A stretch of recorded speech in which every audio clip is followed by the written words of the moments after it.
Today, we're going to discuss authentication, right? Authentication is definitely very important in your application, and it's something to be very careful about. If your app does not have authentication, there is no way you can tell who's going to log into the application and who's doing something in your application. So you definitely have to be very careful, right? So let's talk about how authentication works in Flutterflow. When you get here in Flutterflow, you'll see that your default database is Firebase. Of course, you can authenticate with other database if you want to, right? Simply come here and click on authentication, and you'll be able to see if you want to use Firebase, you want to use Superbase, or you want to use a custom authentication. That you have to do it yourself, right? But let's focus on using Firebase, right? And Firebase provides you with a couple of options. The more authentication you have, the more work you're gonna do. I'd say when you're getting started with your application, simply use the email authentication, right? That works really, really great because all you need the users to do is to add their email and their password, and that's it. But you can also use Google, you can use Facebook, you can use your phone, and you can use Apple. Phone is not too great, especially if you don't live in the Americas or in some European countries. I'd say you can use phone if that works for you. But I think if you want to be safe, if you want to play safe, use Google and Apple authentication if you're not going to use email. Because everybody have an iPhone or an Android phone, and so they can always authenticate with either their Gmail or their Apple Mail, right? So that's something that you should use. When you want to set things up, you have to go to your Firebase in order for you to do so, right?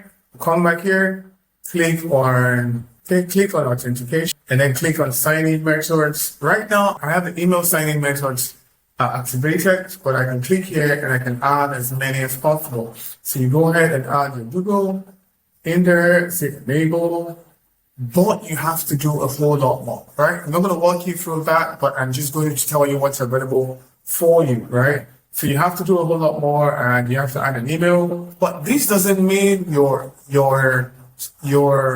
Google Auth will start working immediately. You need to add your SHA key, your SHA-1 key, your keys in order to protect your users when they are signing in, right?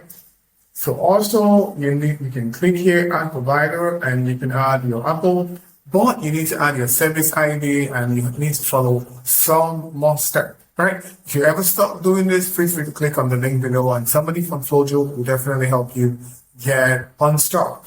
And then there is something called anonymous. There's something here, it's called anonymous. So what this means is that you will be able to sign into your application using Firebase rules without doing so much, right? Without your users doing so much. You can sign up anonymously, and you can record their movement in your application without you collecting their email, phone number, or anything, right? But I think one other thing that you should do that works too, if you click here, is that you're going to allow users to sign up without a password. This really works for some applications, especially if it's a SaaS application. The way it works is include their email in the application. If they are a pre-existing user, you send them an email. But if they're not a pre-existing user, you simply show them the login screen and they are able to log in. And once you have all of this set up, you simply come here, come back to Flutterflow. Of course, you must have built your create account page. Click right here and you add an action, and this action is going to be backend, and it's going to be Firebase authentication, and then it's going to be create account. So that's a bit about authentication in Flutterflow. It's simple, it's straightforward, and anyone can do it. All you have to do is configure your Firebase and add authentication to it, and you're done. Thank you very much for watching. If you do have trouble with your application, feel free to click on the link below, contact the Flojo expert, and they will definitely do well to help you get unstuck. Thank you. I'll see you in a different video, Charlie. Bye.